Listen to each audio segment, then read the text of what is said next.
El tema que vamos a considerar esta mañana tiene que ver con el varón en la iglesia. De manera que si complicado es el varón en el hogar, más complicado es el varón en la iglesia. Como dije ayer, es necesario tener delante el núcleo principal del asunto para venir después al secundario. A veces hablamos del varón en la iglesia actuando, sirviendo, trabajando, no sé qué, no sé cuántas cosas más, pero olvidamos que la razón esencial de todo eso está en la iglesia. Y lo que tenemos que tener muy claro cada uno de nosotros es qué cosa es la iglesia para poder establecer luego la disposición de cada uno de nosotros en relación con la iglesia. El apóstol Pablo escribe la carta primera a Timoteo. Y en esta carta el apóstol está escribiendo a su hijo espiritual, probablemente ha sido el hombre más influyente en la vida de Timoteo, y le dice lo siguiente en el capítulo 3 y en los versículos 14 y 15. Esto te escribo, aunque tengo la esperanza de ir pronto a verte, para que, si tardo, sepas cómo debes conducirte en la casa de Dios, que es la iglesia del Dios viviente, columna, dice nuestra versión Reina Valera, y baluarte. Realmente la idea es columna y elevación, algo que sustenta la verdad. Ese versículo se ha utilizado especialmente por la Iglesia Católica para condicionar la verdad de la fe al concepto de iglesia. Lo que está diciendo Pablo es que la iglesia levanta como columna y encima de ella coloca la verdad. Es lo que hay ahí. Tenemos que tener eso muy en cuenta porque inmediatamente después Pablo va a decir a Timoteo qué cosa es la verdad. Y le escribe una estrofa, unas palabras de la estrofa de uno de los himnos que cantaba la iglesia primitiva. Y que dice en nuestra versión, Dios fue manifestado en carne, etcétera, etcétera. Esa es la verdad que tenemos que proclamar, el Dios que se manifiesta, el Dios que salva y el Dios que es glorificado. Ahora, el creyente tiene que entender qué cosa es la iglesia y yo quiero mencionar tres cosas también esta mañana. Primeramente, ¿qué es la iglesia? En segundo lugar, ¿qué es el varón en el liderazgo de la iglesia? Y finalmente, ¿qué es la responsabilidad mía como miembro, como hombre dentro de la iglesia? El concepto de iglesia o la palabra iglesia tiene muchas acepciones. Una de ellas es una acepción genérica. Decimos el domingo cuando salimos de casa, vamos a la iglesia. Bueno, es verdad que vamos a la reunión de creyentes, pero muchas veces utilizamos esa palabra para hablar del edificio. Y los superortodoxos se levantan y dicen, eso es una herejía. No se puede llamar al edificio iglesia. Bueno, hay una figura de lenguaje que se llama metonimia, que utiliza el contenido por el continente. De manera que yo digo, voy a beber un vaso de agua. Eso es incorrecto. Yo no voy a beber un vaso. Yo voy a beber el agua de un vaso. Pero utilizo el contenido por el continente al revés. De modo que cuando el edificio está siendo el lugar de congregación de la iglesia, se puede llamar al edificio iglesia porque es el que contiene la congregación, pero realmente la iglesia es el conjunto de creyentes salvos por gracia mediante la fe que han sido incorporados al único cuerpo de Jesucristo y son el pueblo o es el pueblo de Dios en la presente dispensación. La palabra iglesia, no voy a entrar en asuntos de estos que conocéis todos, significa literalmente llamados fuera.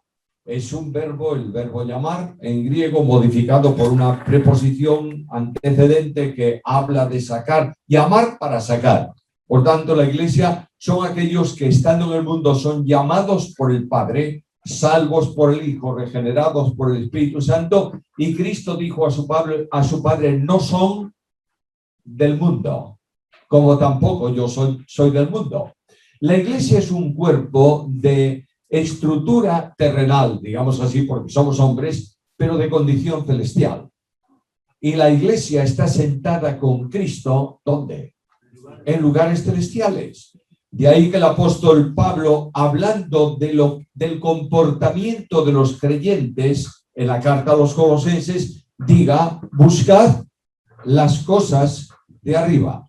Y aquí tenemos un problema serio. Lo decía el otro día, no sé si fue en la reunión de jóvenes, y como no estabais todos, pues lo voy a repetir. Esto, a veces nosotros tenemos la idea de que buscar las cosas de arriba significa un esfuerzo continuado. Tengo que ver para arriba, buscar lo que está arriba, sin mirar para arriba, etcétera, etcétera, etcétera. Es decir, lo que no podemos hacer nosotros físicamente, queremos que lo haga la iglesia.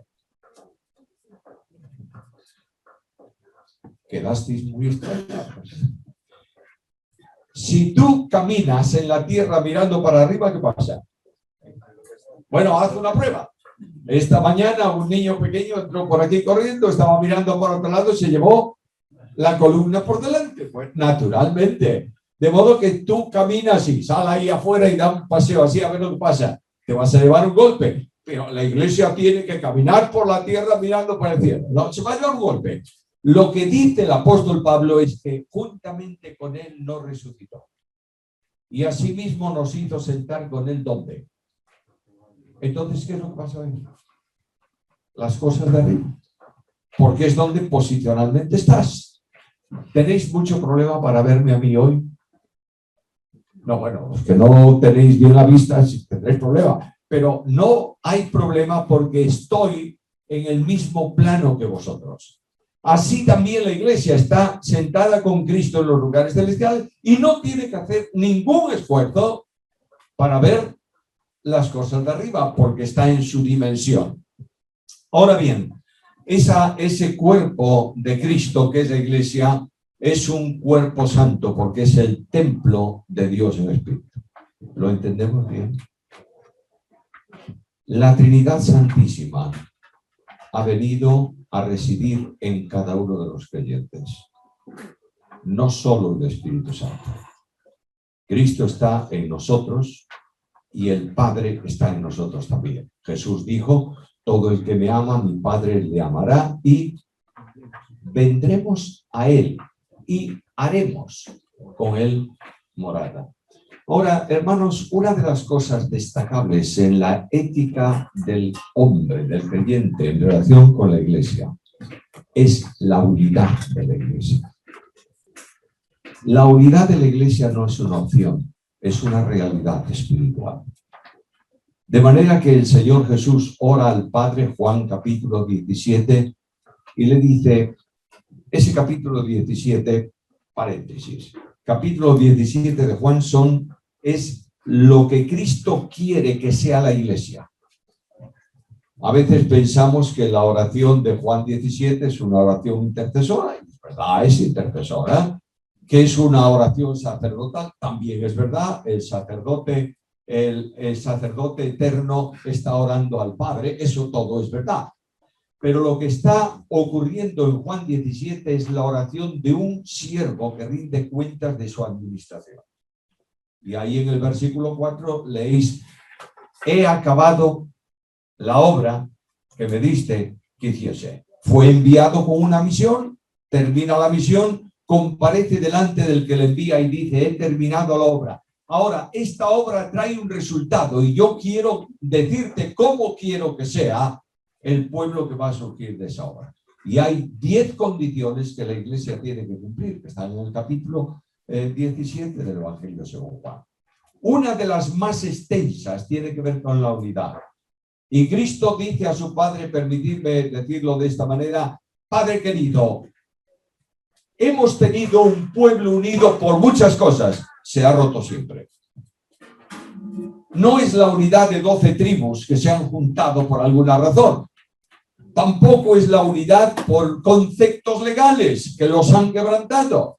No me interesa, perdonadme que lo diga tan enfáticamente, no quiero un pueblo así. Quiero un pueblo que no haya manera de que se rompa esa unidad. Y le dice al Padre: como tú, oh Padre, en mí y yo en ti, así ellos sean uno en nosotros. Pasamos por delante el versículo y no nos damos cuenta de la enorme dimensión que eso tiene. Dios es un ser, todos lo sabéis demasiado bien.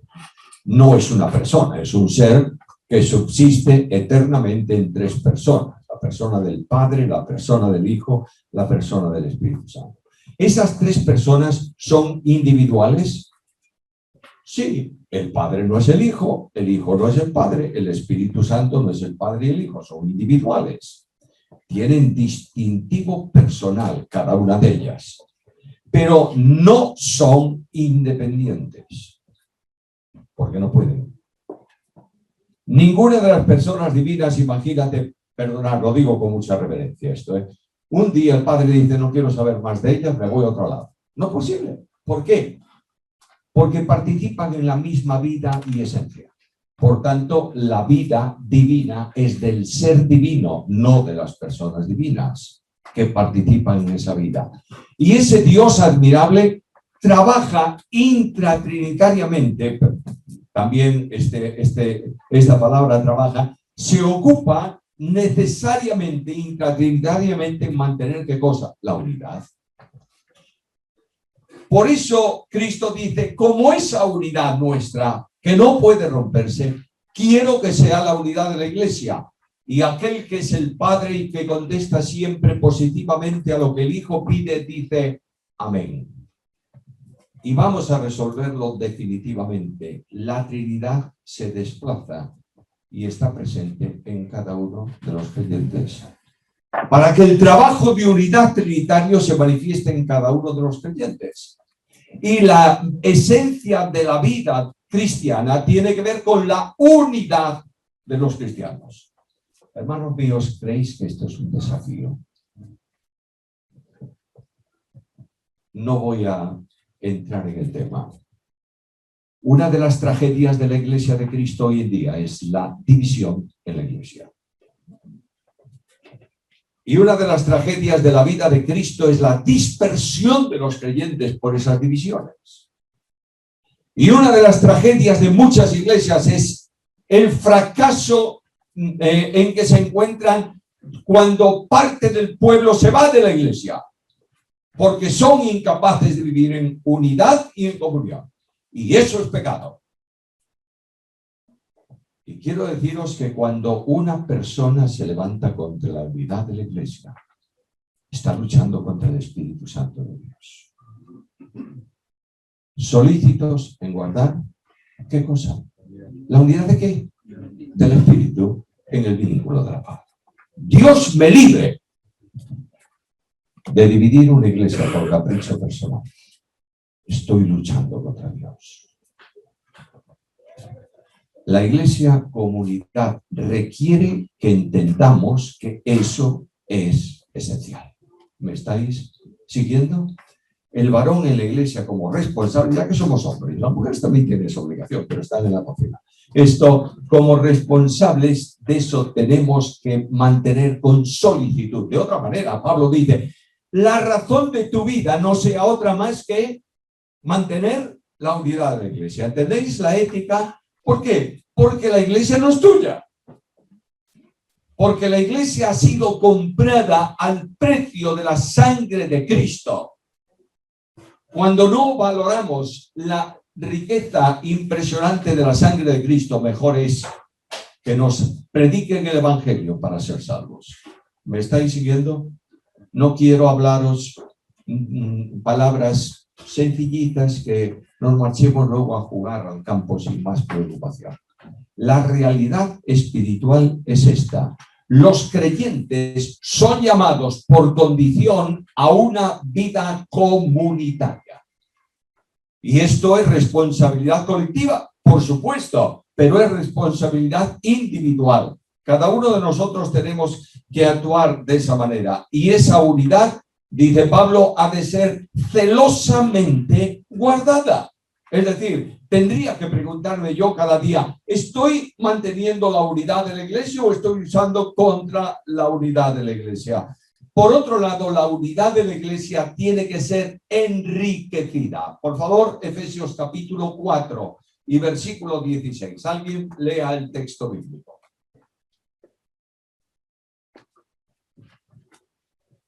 Y que hace que todo el cuerpo encaje perfectamente y cada parte al cumplir con su función específica ayuda a que las demás se desarrollen y entonces todo el cuerpo crece y está sano y lleno de amor. Muy bien, mi responsabilidad individual es funcionar en bien de mi hermano para que todo ese cuerpo funcione armónicamente. Tengo unos cuantos años encima físicos, ¿eh? Y esos años físicos pues producen ciertas cositas. Iba a salir de viaje, el otro día me dolía una rodilla. Fui al médico y el médico, que me conoce hace tiempo, me dijo: ¿te duele solo una rodilla? Bueno, me duele una rodilla. Y me dijo: no es nada, hombre, es que tienes ahí dentro un poco inflamado un tendón. Y es muy grande. No le dije eso. No, tiene que ser muy pequeño porque está en la rodilla. Pero ese tendón pequeño, cuando no funciona, fastidia, ¿o no? Bueno, ahí tienes el cuerpo. Un creyente contrario a todo, luchando contra el mundo, es un problema en la iglesia, ¿entiendes? Porque no está siendo utilizado por el Espíritu Santo como miembro del cuerpo, sino que es un miembro que está averiado y está resintiendo al resto de los miembros. Además, la unidad del cuerpo de Cristo ha de ser perfeccionada. Efesios capítulo 4, versículos 12 y 13, por favor. Y de perfeccionar a los santos para la obra del ministerio, para la edificación del cuerpo de Cristo, hasta que todos lleguemos a la unidad de la fe y del conocimiento del Hijo de Dios, a un varón perfecto, a la medida de la estatura de la plenitud de Cristo. Muy bien, Dios ha dado dones a la iglesia. Ahí está hablando el apóstol Pablo de que dio ciertamente a unos apóstoles, profetas, a otros evangelistas, pastores, maestros y el resto de los dones para que el cuerpo de Cristo funcione de acuerdo con el control de la cabeza. Ahora, ayer hablábamos muy de pasada de la comunión. Y la comunión entre creyentes no es posible si cada creyente no tiene comunión con Cristo. Y a veces nosotros rompemos la comunión con Cristo cuando hay pecado en nuestra vida sin confesar.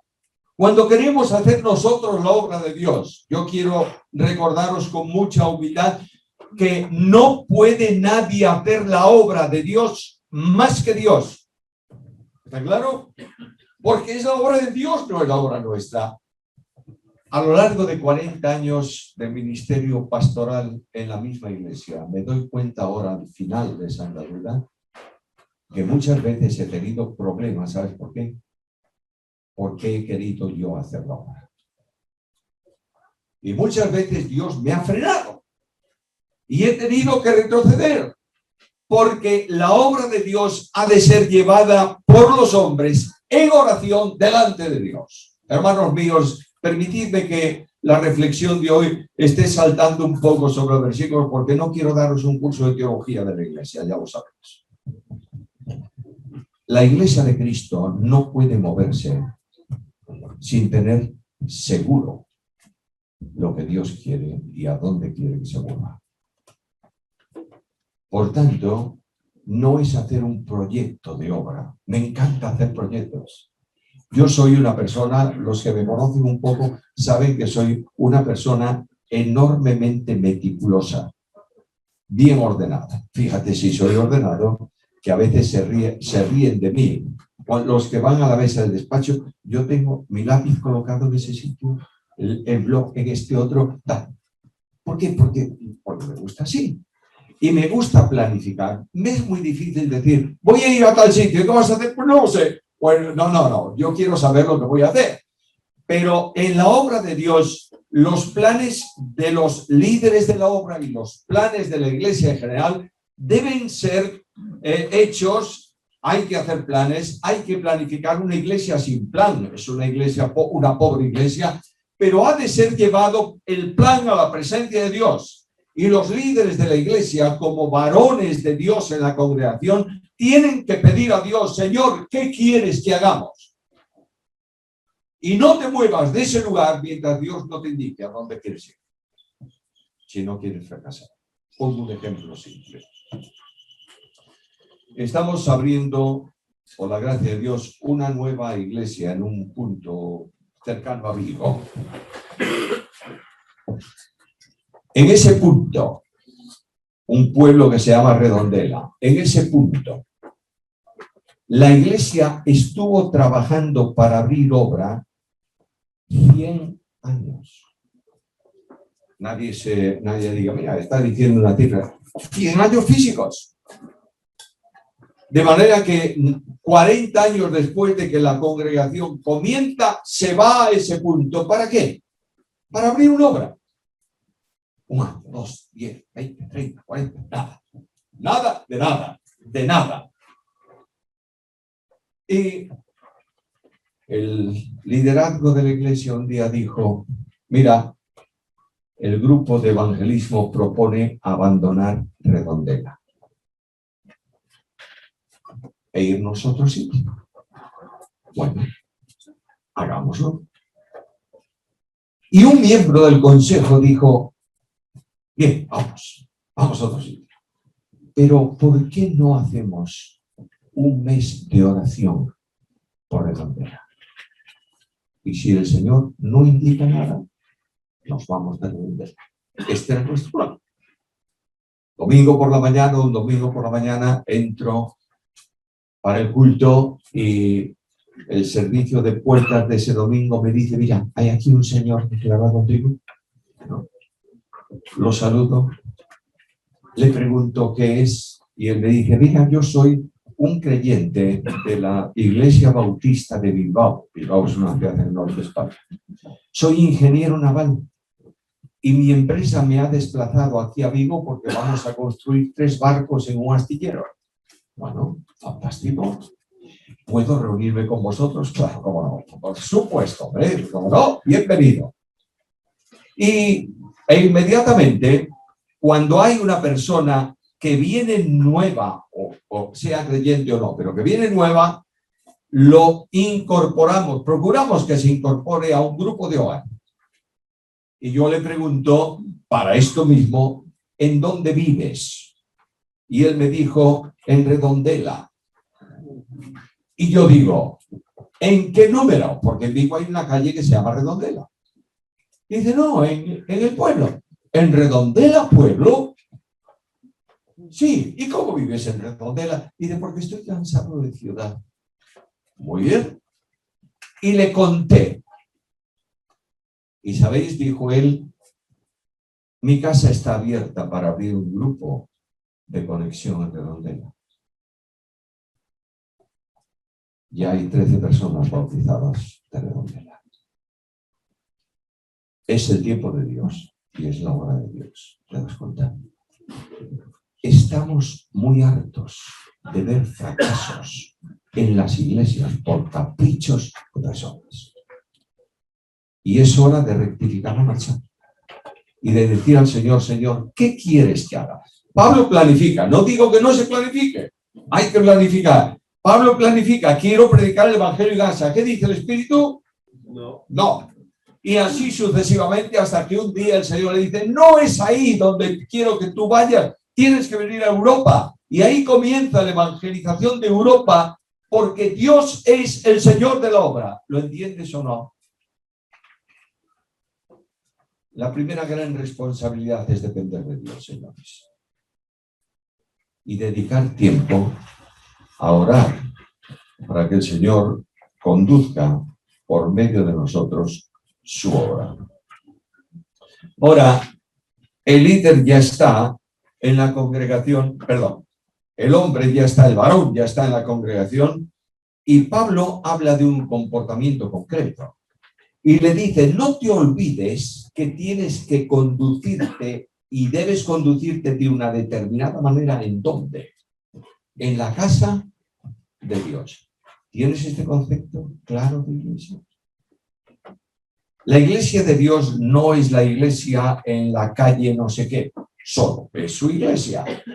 Pero la iglesia de Dios es una iglesia única, con un propósito único y un proyecto único. Por tanto, lo que tenemos que hacer es entender que no es mi iglesia. Y esto tiene un componente muy serio en el mundo evangélico tradicional, porque en esta iglesia estuvo mi abuelo y estuvo mi padre y ahora estoy yo y tengo mis derechos en la congregación. Hermano amado, querido mío, no tenemos ningún derecho. Tenemos obligaciones. ¿Sabéis por qué? Porque somos siervos. No hay señores en la iglesia. Y cuando tú estás viendo la iglesia, tienes que tener un profundo respeto por la iglesia, porque Cristo la compró al precio de su sangre, número uno. Número dos, porque Cristo está presente en la reunión de creyentes. Entramos a la reunión de creyentes como si entrásemos a un club social, muchas veces. Y como somos muy libres y la libertad cristiana pues nos permite, Dios no se fija en mi ropa, ¿verdad? Bueno, la ve, pero no se fija. Entonces, yo puedo ir a la reunión de creyentes, no sé si esta palabra suena aquí, Aragán, ¿sabéis lo que es Aragán? Bueno, un petrivete, un vago, un no sé qué. Y ahí, como estamos en verano, me voy a la reunión pues con una bermuda bien cortita y bien ajada y dos ojotas, llamáis a esto, así, y una camiseta toda rota, porque el Señor no se fija. De la abundancia del corazón habla. No tienes que venir con corbata y saco, ¿no? Ya pasó la historia. Pero tú tienes que venir decentemente al culto. Y sobre todo aquellos que van a participar en el culto, los músicos, etcétera, etcétera, tienen que venir decentemente porque están sirviendo y conduciendo un servicio para la gloria de Dios. ¿Me entendéis? En el culto, los creyentes están ejerciendo un ministerio sacerdotal. A los sacerdotes se les mandaba venir de una determinada manera. Y una de las cosas que los sacerdotes tenían que hacer en aquel tiempo era lavar sus manos y su cuerpo antes de ministrar. Y en todo eso hay un simbolismo. Tienes que venir santamente a la presencia de Dios. Bueno, ninguno de nosotros es santo en el sentido absoluto de la palabra, pero no vengas nunca al culto sin haber estado en contacto con el Señor y haber dicho al Señor, examíname y ve si en mí hay camino de perversidad. La santidad, hermanos míos, no es una opción de vida cristiana, es la única forma de vida cristiana. Y ahora venimos a los cultos de semana que son de la clase B y venimos al culto del domingo que es de la clase A. De manera que, ¿por qué es de la clase A? Porque es el día del...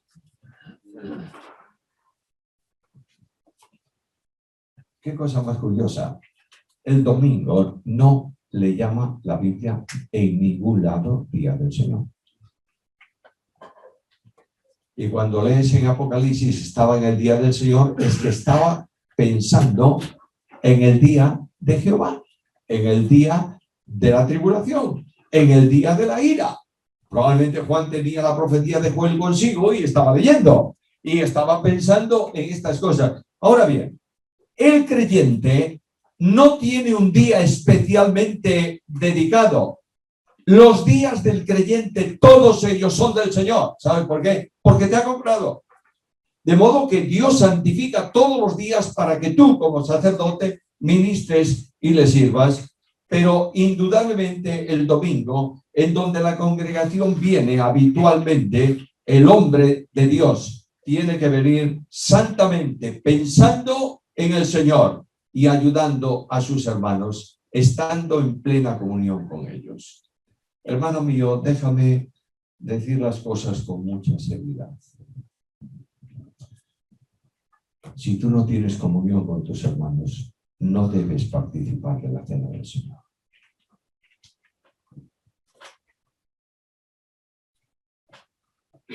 Y si no puedes participar de la cena del Señor, no puedes participar del culto. Los hermanos, no sé si con H mayúscula o no, esto mismo, me estáis entendiendo, el grupo de hermanos. Tenemos la idea de que el culto number one es la cena del Señor. Resulta que no es culto, es una ordenanza. Por tanto, no hay un culto de la cena del Señor. Hay un culto en que se participa y se realiza la ordenanza, como hay también un culto de bautismo. Bueno, lo que quiero decirte es que el culto es culto siempre. Y no hay culto en la iglesia de oración o de ministerio, no sé de qué. No hay culto que no sea un acto de adoración al Señor y de glorificar su nombre.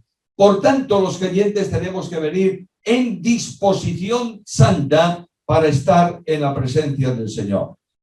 Y Dios coloca en la iglesia para conducir la congregación varones que lideran la iglesia. Estoy refiriéndome específicamente a pastores en el sentido genérico de la palabra, ancianos.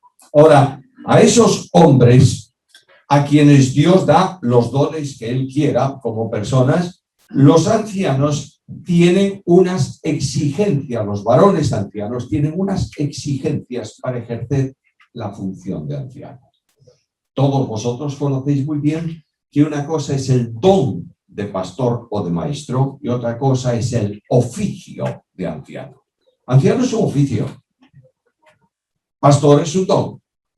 Un pastor en una iglesia, los dones no son dados a la iglesia local, son dados a la iglesia de Cristo. De modo que una persona que tiene el don de pastor o de maestro en Rocha viene a nuestra iglesia en Vigo y sigue siendo un pastor maestro. ¿Por qué? Porque tiene un don. Ahora, un anciano que es el oficial de la iglesia en Rocha viene a nuestra iglesia. Perdóname los de Rocha, no tengo nada contra vosotros. Es que es la iglesia que me acuerdo ahora mismo. Muy bien, viene a nuestra iglesia y es anciano de la iglesia. No, porque el oficio está ejerciéndolo en su congregación. Ahora bien, no importan distinciones en cuanto a esto, pero los ancianos de la iglesia, los varones que van a ser reconocidos como ancianos, y hago un paréntesis aquí, a veces nuestro grupo de iglesias entiende que no hay denominación, no hay jerarquía. ¿Estamos de acuerdo con esto? Teóricamente.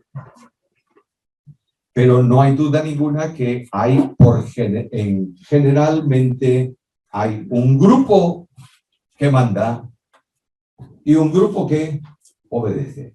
Y ese grupo que obedece no puede decir más que buenos días al entrar.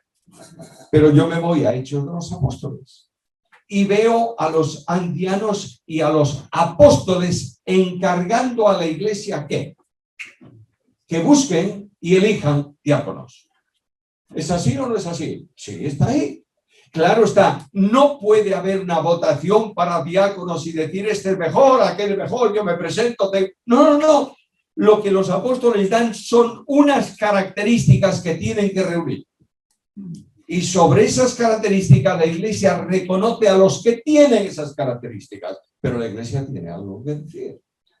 De la misma manera que en la disciplina de la iglesia está presente en la disciplina y en la restauración, es la enseñanza del Nuevo Testamento.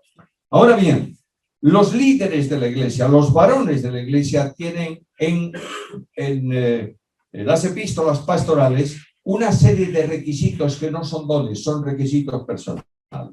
Y en ese pasaje de 1 Timoteo capítulo 3, Tito capítulo 1, se habla de esas condiciones y las establece en grupos. En primer lugar están las condiciones familiares. El líder en la iglesia, el varón que está con sus hermanos, primero sabéis que el gobierno de iglesia es plural siempre, no es individual. No hay uno que manda solo, hay un conjunto que conduce la iglesia del Señor. Esto no significa que no haya alguna persona que esté a pleno tiempo y dedique todo su tiempo a ese ministerio y que por su condición sea reconocido como el que preside, digamos así, el consejo pastoral de la Iglesia, el consejo anciano. Pero no hay individualidades en la Iglesia de Cristo, sino colectividad. La primera condición es una condición familiar. Tiene que ser marido. El día de mujeres, no, de una sola. Bueno, yo digo, ¿y cómo se entiende eso? Bueno, porque es en tiempos de Pablo había mujeres, había hombres que tenían varias mujeres, concubinas tal vez, pero la ley romana no permitía eso. Eso de decir que un hombre podía casarse con 3 mujeres no es verdad. Probablemente, llevando esto al tiempo actual, no puede ser anciano, líder, varón, líder en una iglesia, un divorciado. No digo que esa persona no pueda ser recibida a la mesa del Señor. No digo esto. No digo que no puede ejercer sus dones, pero no puede ser anciano en una iglesia. Segundo, tiene que gobernar bien su casa. Es decir, como ayer veíamos, es aquel que dice, aquí mando yo. No. Gobernar significa conducir ordenadamente su casa. Para ser ejemplo, tiene que tener hijos. ¿Creyentes solo? Bueno, el pobre anciano no tiene la posibilidad de salvar a sus hijos. Tiene que testificar de Cristo y hablarle, pero sus hijos tienen que ser honestos. ¿Por qué? Porque él está buscando la honestidad del pueblo de Dios. Y si no la tiene en su familia, malo. Tiene que haber unos requisitos sociales. Y dice el texto bíblico que sean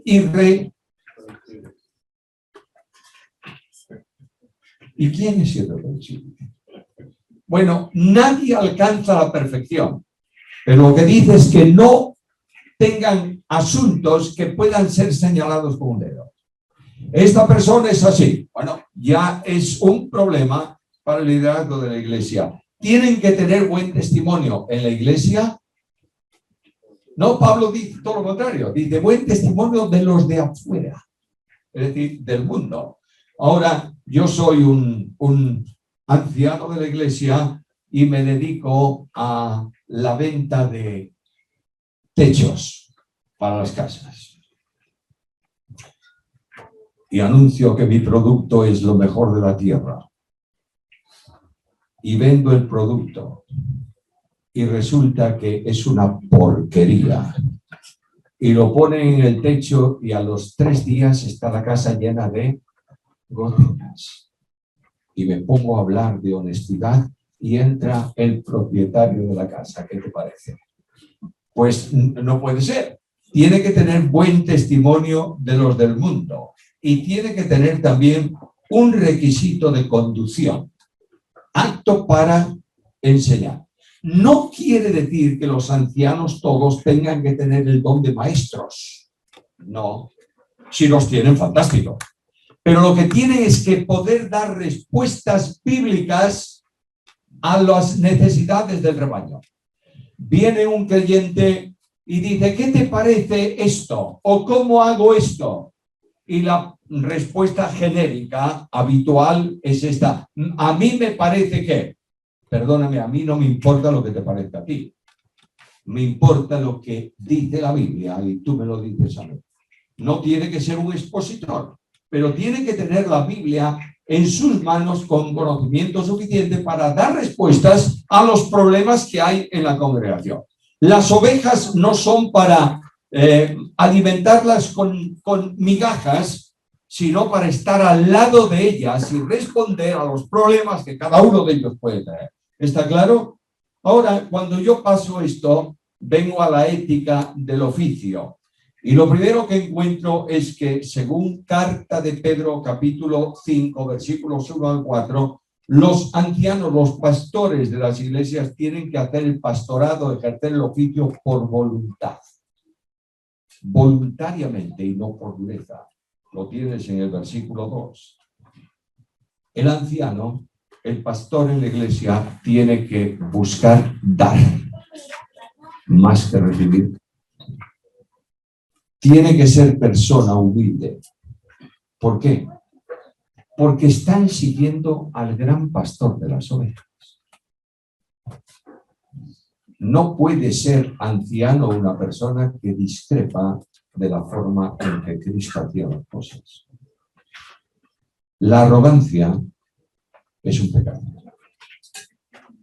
Y una persona que sea arrogante y que diga esto se hace así porque lo digo yo, automáticamente está desposeído de la razón de ser del pastorado en la iglesia. Personas humildes, personas con vida ejemplar. Y esto creo que tenemos que tocarlo en eso de Hechos, que está puesto por ahí, por tanto, solamente lo apunto. El pastor, el anciano en la iglesia, tiene que pastorear a sus propios compañeros de consejo. Una de las tragedias más grandes que hay en el pastorado es que nadie pastorea al pastor. Y esto es un serio problema. Y el apóstol Pablo dice, primero, antes de ver lo que ocurre en el rebaño, ved lo que ocurre entre los pastores. Y procurad una rectificación en las vidas incorrectas. Ahora, alguien me dice, bueno, estás hablando mucho de la ética pastoral del varón como anciano en la iglesia. ¿Puedes darnos el manual del pastor? Hay iglesias que escriben un manual. El pastor tiene que venir a las 9 de la mañana y estar aquí hasta las 11 y todo nacer. Siempre buscamos complicar la vida. El manual del pastor es el Salmo 23. Si cada anciano en la iglesia lo supiera de memoria y lo practicase, estaríamos en las mejores iglesias del mundo. La primera condición del Salmo 23 es alimentar el rebaño. Jehová es mi pastor, ¿qué? Nada me faltará. En lugares de delicados pastos. Bueno, por tanto, la necesidad número 1 de un anciano en la iglesia es de un pastor en la iglesia, es alimentar al rebaño. ¿Con qué se alimenta el rebaño? Con la palabra. No solamente enseñando a la congregación 4 cosas, dejadme ser muy franco con vosotros. Vamos a enseñar Biblia a la iglesia. Libro de Génesis. Bueno, eso sí, son historias interesantes. Que estudien Génesis. Éxodo. Bueno, más o menos. Levítico. Sacrificios y no sé cuántas cosas más. Números. ¡Qué rollo! Estadísticas y más estadísticas. Y así sucesivamente. Salmos sí. Los salmitos sí. Y se le llama salmito en muchos lugares. Es el argumento del desidioso. No sé de qué voy a hablar en la reunión porque no me preparé. Un salmito. Oye, pero si los salmos tienen una teología profundísima, mis queridos. Y cantar los cantaré, no. No, porque hay una discusión. Alegórico o literal. Y ahí tenemos un problema de cantar. No, profeta menor es tampoco, y llegamos al Nuevo Testamento, los evangelios sí, que conozcan bien la vida del Señor. Romanos. Bien, capítulo 1, 2, 3, 4, 8, 9, 10 y 11. No, y luego pasamos adelante. Y así sucesivamente hacemos una discriminación de la Biblia. El pueblo de Dios necesita oír la palabra de Dios. ¿Está claro? Y el pastor de la iglesia no tiene que hablarle de lo que él cree que debe vivir la persona. Tiene que hablarle de lo que Dios quiere en la forma en que tiene que vivir. ¿Me estáis entendiendo? Yo os pediría algo que es muy importante. Yo quiero hacerlo en mi vida. Cuando tú vayas a predicar, no lo digas en público. En tu alma, en tu corazón, di, oíd palabra del Señor. Y cuando terminas de predicar y te sientes, di en tu alma, así ha dicho el Señor. Esta es la gran cuestión. Alimentar. Guiar al rebaño.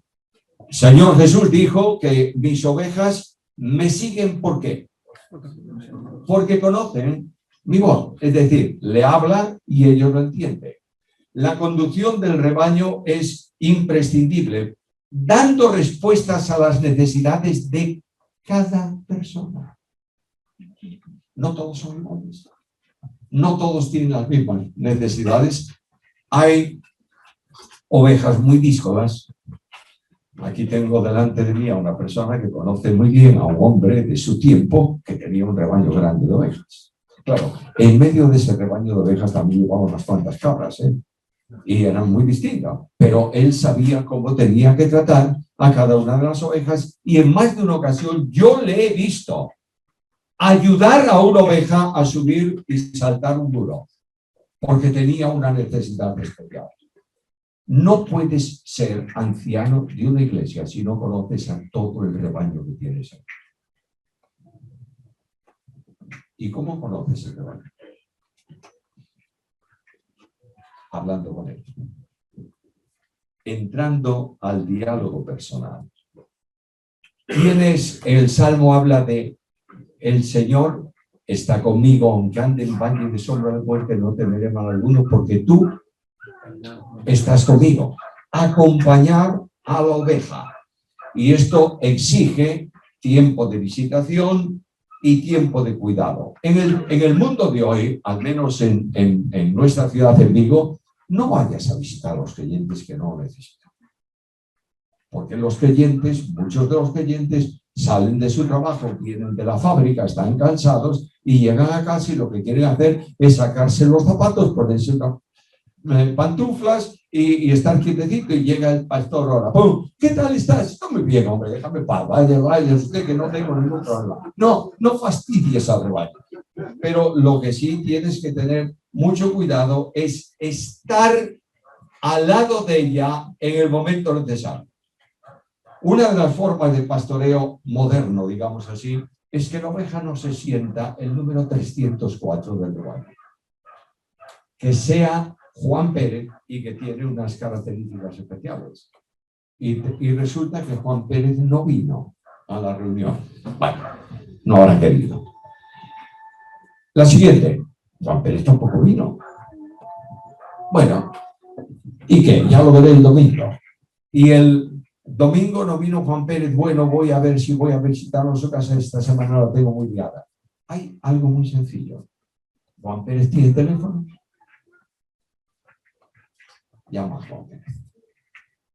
Otra cosa sencillísima, estoy dando asuntos prácticos. Otra cosa sencillísima. Hoy cantamos cumpleaños feliz a una persona, ¿verdad? Bueno, da la lista de cumpleaños de los miembros de la iglesia, ¿sabes para qué? Para que sus hermanos les llamen.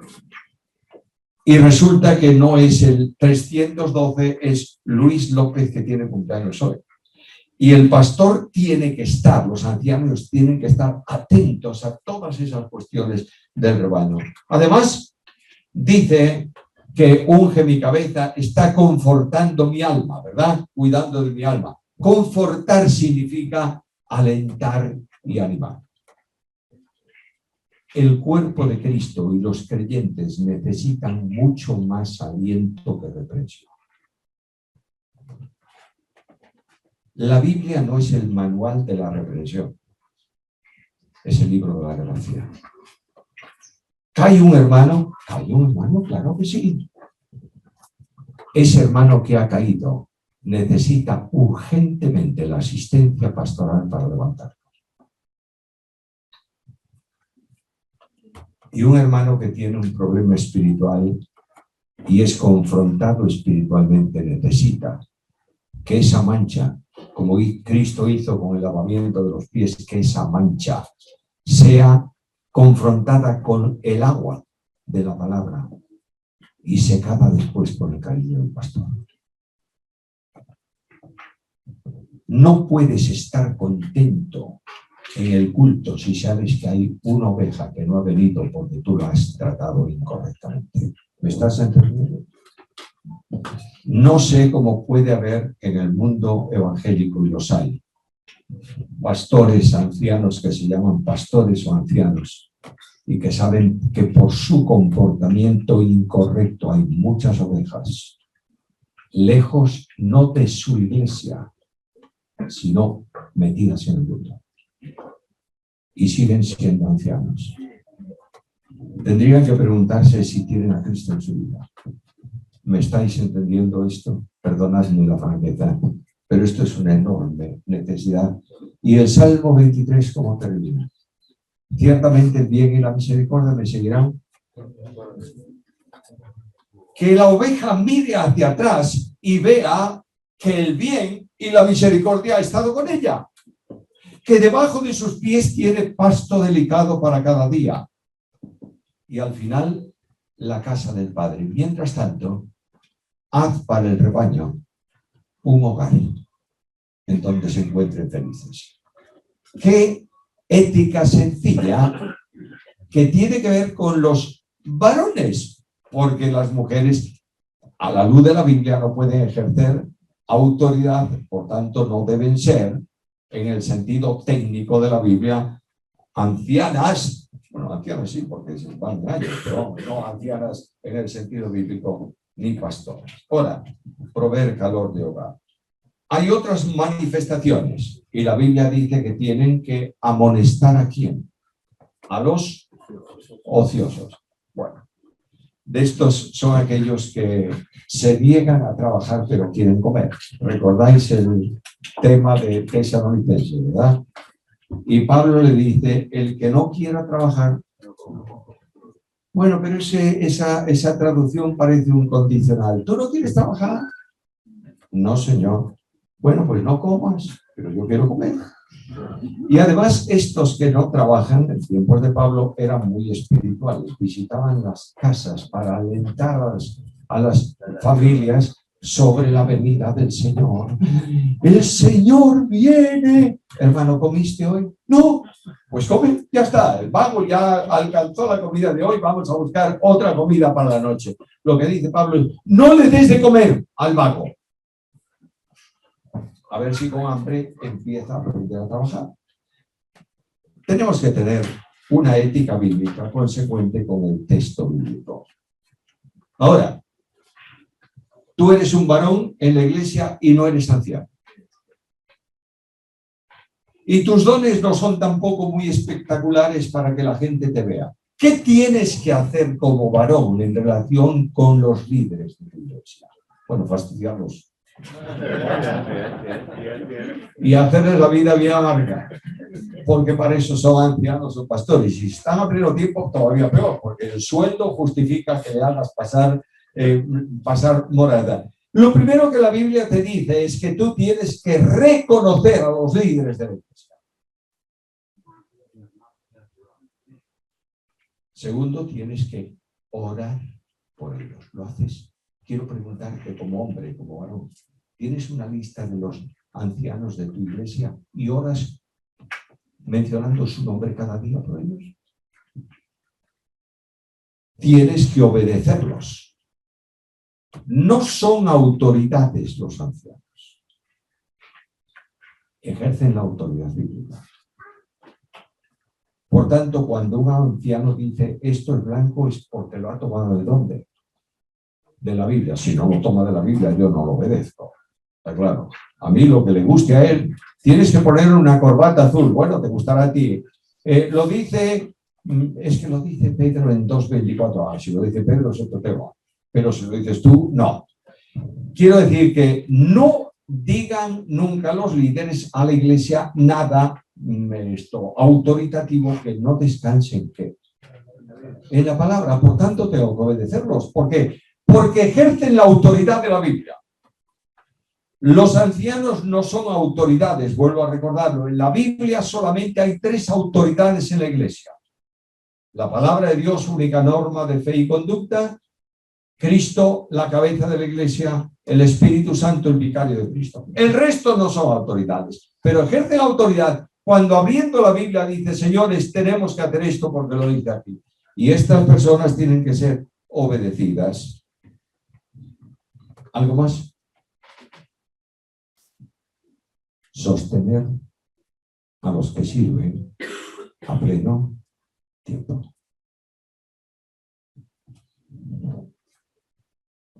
Fulano de tal, querido hermano, siempre llamamos querido hermano cuando es así, nuestro querido hermano va a salir encomendado a la obra del Señor. ¡Qué bendición! Vamos a encomendarlo a la gracia. Ahí ya tenemos un problema, porque es tan extenso eso de la gracia. Y además nuestro hermano deja toda su actividad porque va a vivir por la fe de él, que descansa en el Señor, y por la tuya, que ofrendas para que él viva. La idea, mirad, yo puedo hablar de las asambleas de hermanos. ¿Por qué? Muy sencillo.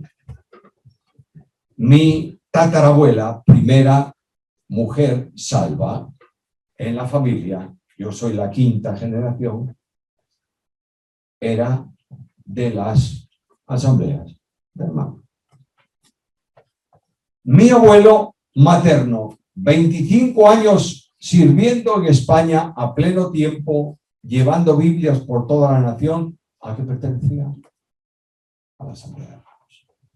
Mi padre, anciano en la asamblea de hermanos.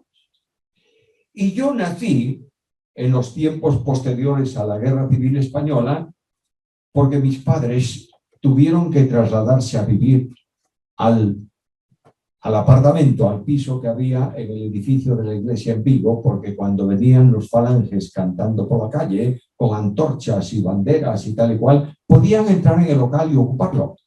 Y mi padre, cuando había esto, salía al balcón y ponía la bandera inglesa. Inglesa, este edificio es inglés. Y entonces pasaba y no decía nada. Decían lo que no te puedes imaginar delante, pero allí no estaba. Y ahí nació Samuel Perendillos. Yo no puedo ser más asamblea de hermanos, soy asamblea de hermanos por los 4 costados. Pero reconozco que hay problemas muy serios en las asambleas de hermanos que tienen que ser corregidos.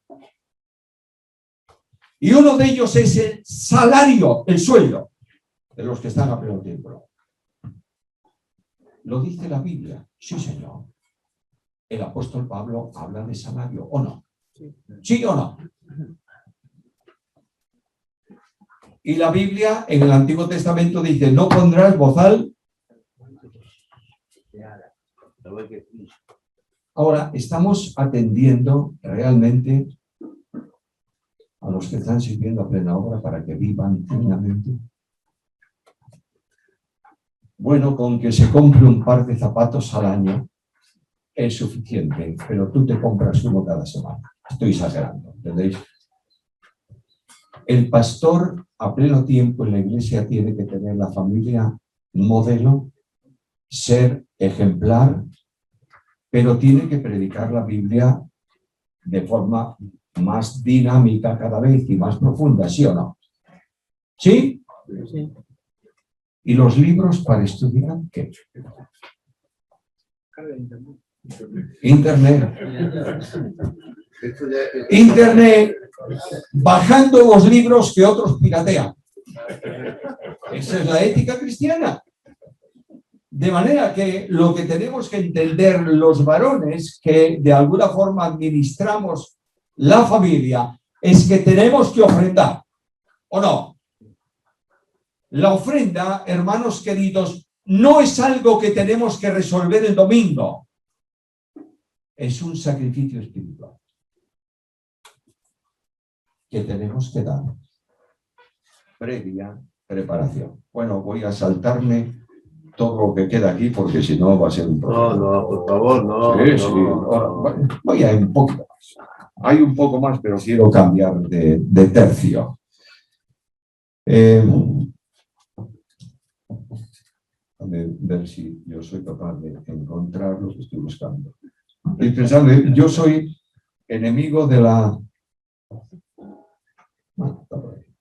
soy enemigo de la electrónica. Y ella mía, entonces no nos entendemos. Es mutuo. Es mutuo.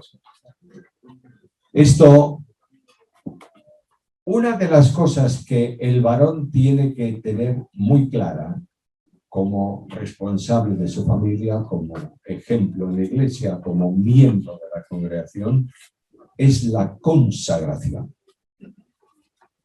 Nosotros no nos podemos consagrar, nos podemos dedicar, pero solamente Dios consagra. Es decir, toma, compra y establece. La consagración comienza por la salvación. No puede Dios consagrar, poner como algo sagrado para sí a una persona que será del infierno y que es un perdido. Por tanto, Dios llama a salvación. Y todos sabéis muy bien que la salvación, que es la respuesta en fe al mensaje del Evangelio, ni el mensaje ni el atractivo es del hombre, es de Dios. Y la Biblia dice que Cristo dijo que todo lo que el Padre me da vendrá a mí. Y Cristo dijo que nadie puede venir a mí si el Padre que me dio no lo trajese. Luego, el llamado a salvación procede del Padre. Bueno, alguien me va a decir esta mañana, y del Hijo también. ¿Seguro? Sí, porque yo leo en el Evangelio que Jesús dijo, venid a mí. ¿Lo dice el Padre o lo dice el Hijo? Lo dice el Padre. Porque Cristo dice, yo no hablo nada de mí mismo. Por tanto, el Padre llama y el Hijo dice, venid a mí. El segundo elemento en la salvación es el Hijo que recibe a todo aquel que viene. Ojo con esto. Hay una nueva modalidad que está destruyendo muchas iglesias y está en manos de jóvenes especialmente, que se llama la Nueva Reforma.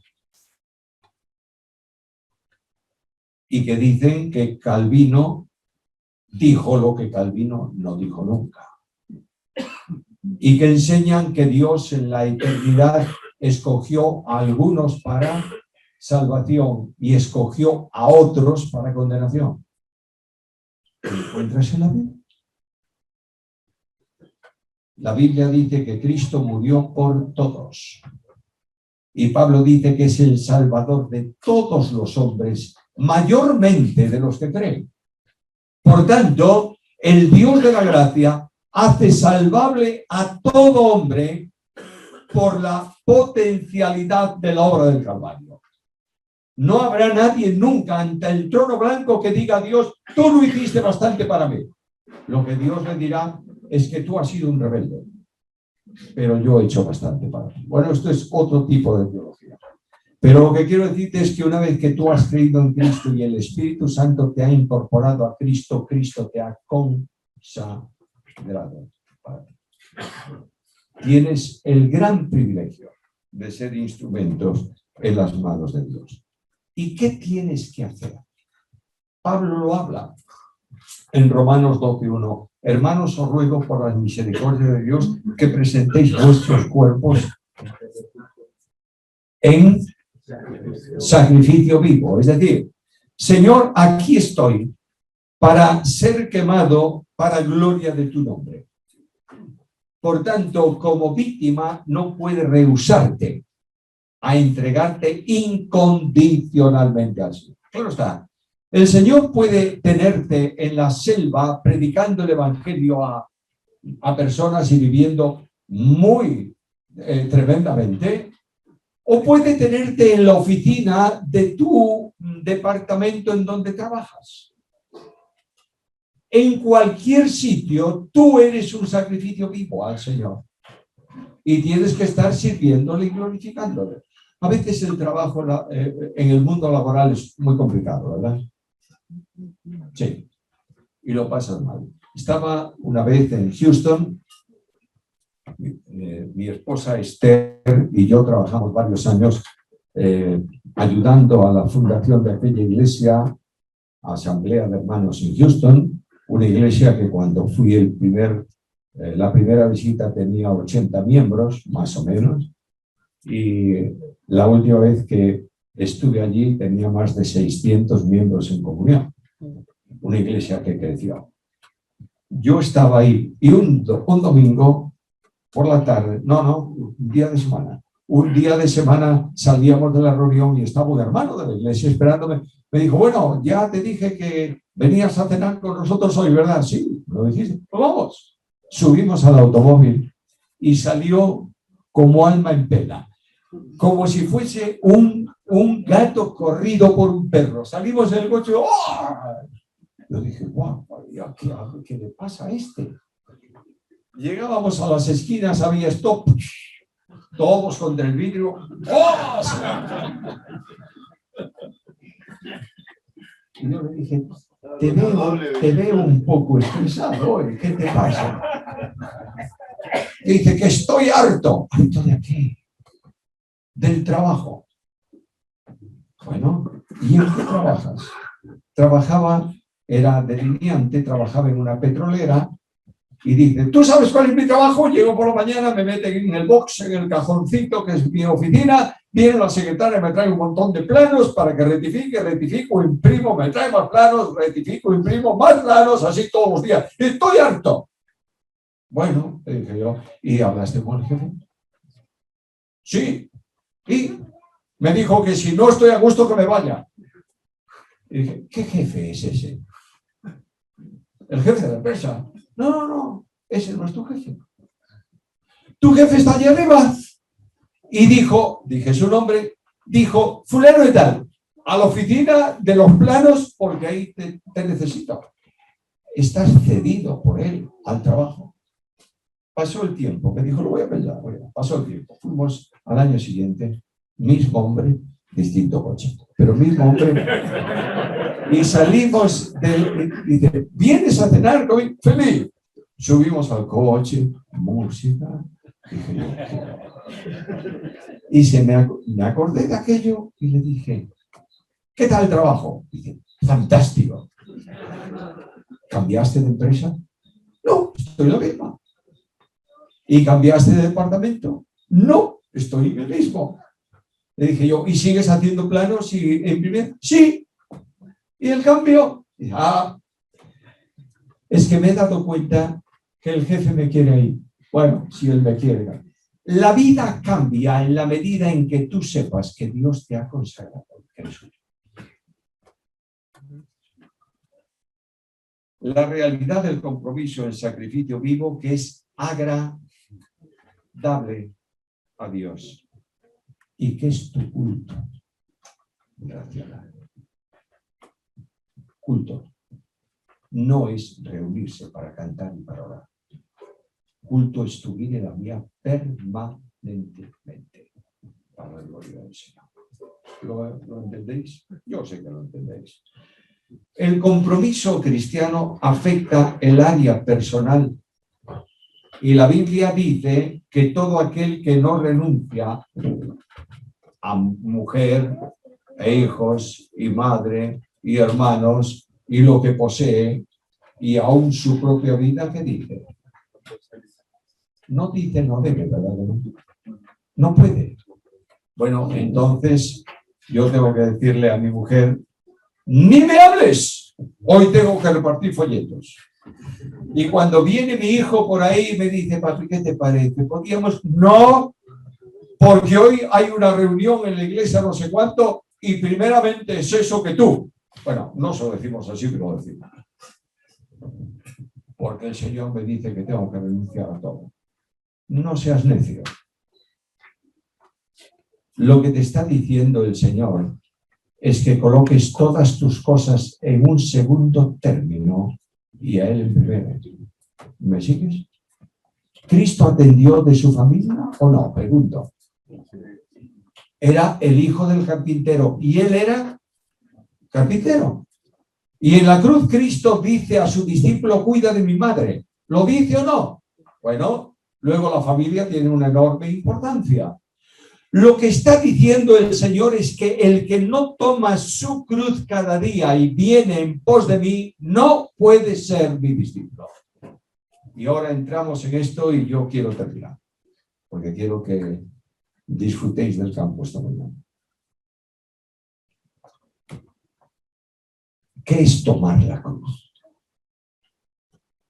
Es que te golpeen y si no encontraste a alguien que te golpeó hoy, búscalo para que te golpeen. Había un hombre, está con el Señor, supongo que ahora ya el Señor lo ha corregido de eso. Esto era un hombre dedicado a la obra y era un problema. Era un problema con pantalones. Resulta que viene el Papa a Santiago de Compostela.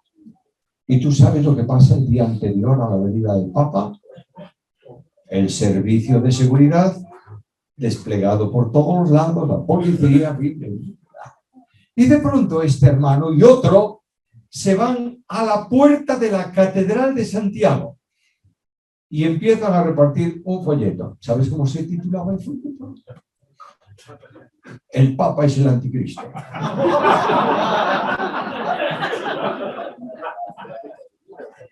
Claro, el servicio de seguridad extendió la mano y recogió un folleto. Lo llevó a la jefatura y el jefe del servicio de seguridad, policía, que está pensando que cualquier cosa puede afectar, dijo: esto es un atentado. Búsquenme al hombre.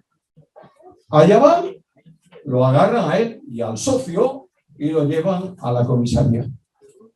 Verano, yo estoy sábado en la playa con mi esposa, mis hijos.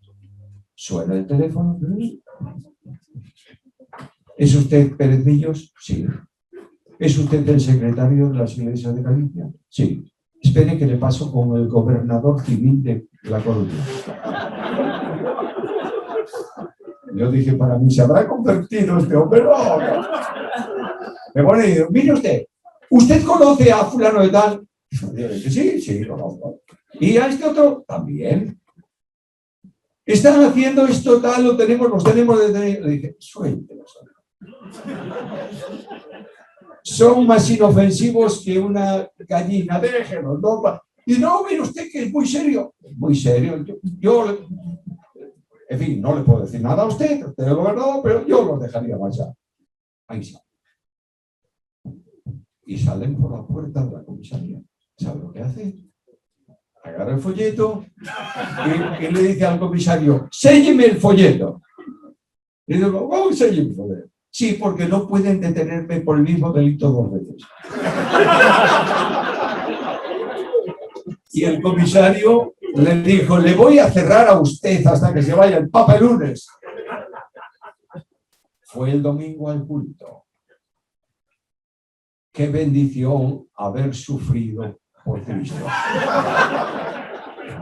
Y yo le hubiera dicho, perdonadme con toda la... ¡qué maldición tener un imbécil en la iglesia! Eso no es tomar la cruz.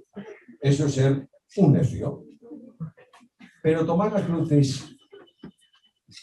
anúlate. Tú no eres. La cruz es señal de anulación. Yo estaba en la universidad en los tiempos de Franco. Había cosas muy curiosas. A alguien se le debió ocurrir comprar máquinas de escribir Olivetti. ¿Recordáis? No sé si es Olivetti. Y debió comprar muchas. Y debió ganar mucho dinero. Y como era amigo de alguien del gobierno, pues no las colocó en la universidad para la oficina. Instituyeron una asignatura, le llamaban Marías, era una asignatura de mecanografía en la Facultad de Economía. Aquello era terrible. Y la profesora creía que era la asignatura troncal de la carrera. De modo que, mecanografía, madre mía querida. Nosotros los estudiantes, que siempre tuvimos y tienen muchísimo dinero, al revés. Teníamos que comprar el papel para escribir. Entonces nos juntábamos 4, 5 o 6 y nos íbamos a un almacén de papel de Santiago de Compostela y comprábamos una resma de papel. ¿Sabéis lo que es la resma, no? Esas planchas grandísimas, y comprábamos un papel de alta calidad. Estaba en el escalón siguiente al papel higiénico. De modo que íbamos con la resma por la calle y entrábamos en una imprenta que tenía una imprenta que era de un viejito ahí en Santiago. Cuando nos veía entrar el viejo, ya empezaba a maldecir cuando nos veía en la calle. Y nosotros le decíamos: por favor, le pedimos, por favor, no le podemos pagar, pero nos cortaría esto en tamaño folio. Y el tipo, después de mucha insistencia, ponía las planchas, cortaba en la guillotina y ahí salíamos con fotos. Poníamos en la máquina y empezamos. Y resulta que las computadoras son fantásticas porque ni te dejan tener mala ortografía. Cuando escribes a ver sin H, aparece el rojito debajo, lo cambias, no hay problema. Y cuando te equivocas, ¿qué haces? La manera, pues la otra no hay problema. Pero una máquina escribir no. Entonces, como no podías entregar el papel con una equivocación, comprábamos una goma que le llamaban goma de máquina. Eran unas gomitas redondas que debían estar hechas de las suelas de zapatos de caballos, duras como esto. Y tenía un agujerito en medio, yo supongo para poner el cordel y que no se escapara. Pero esa goma, te equivocabas, ¡plas! Agarrabas la goma y como el papel era tan bueno, ¿sabes? No era dramático. Papel roto. Entonces tú te acordabas de toda la familia de la goma y sacabas el papel y ponías otro para escribir. Cuando tú escribías una nota para un colega tuyo y te equivocabas, ¿sabes lo que hacías? Un retroceso y una X. Tachabas la letra y seguías escribiendo. Lo que hay antes de la X es una cosa y sigue lo que hay después. La X anula lo que te has equivocado. La cruz anula tu vida y hace una vida nueva. Con Cristo estoy juntamente unido. Y ahora yo he desaparecido. Es Cristo el que vive en mí. Y la mayor responsabilidad, queridos hermanos míos varones, es que Cristo aumente en tu vida y tú disminuyas. No hay lugar más alto que estar a tus pies. No hay pecado más grave que creer que tú eres el Señor de la iglesia. No hay problema más nocivo que tratar de imponer lo que no es justo. Pide al Señor esta mañana que te dé la gracia de ser como Jesús, que dijo: no he venido para ser servido, sino para servir. Y esta es la grandeza de un creyente, que está dispuesto a sufrir, ayudando siempre y alentando permanentemente. ¿Conoces a alguien de tu iglesia que está en el mundo hoy? Es decir, no se reúne con nadie porque ha sido golpeado. ¿Conoces a alguien? No quiero respuestas. No dejes de llegar a tu destino y búscalo para darle un abrazo y decirle: te echamos de menos y estoy orando por ti. Pido al Señor, hermanos, que haya una reflexión que cambie mi vida, la mía. Yo necesito un cambio permanente en esta área. Nunca he llegado a la meta, ni voy a llegar jamás. Y es más, a medida que pasa el tiempo y tienes más años de ministerio y tienes más ministerio y te conocen más, hay un gravísimo peligro. ¿Sabes cuál es? Que tú te creas algo. Y en la medida en que tú subes, Cristo disminuye. Por eso os digo con toda honestidad, me produce mucho problema cuando me presentan y dicen cosas. No puedes llegar a ser más que siervo. Y ese es el lugar de honor al que Dios te ha llamado. Que el Señor añada su bendición sobre cada uno de vosotros.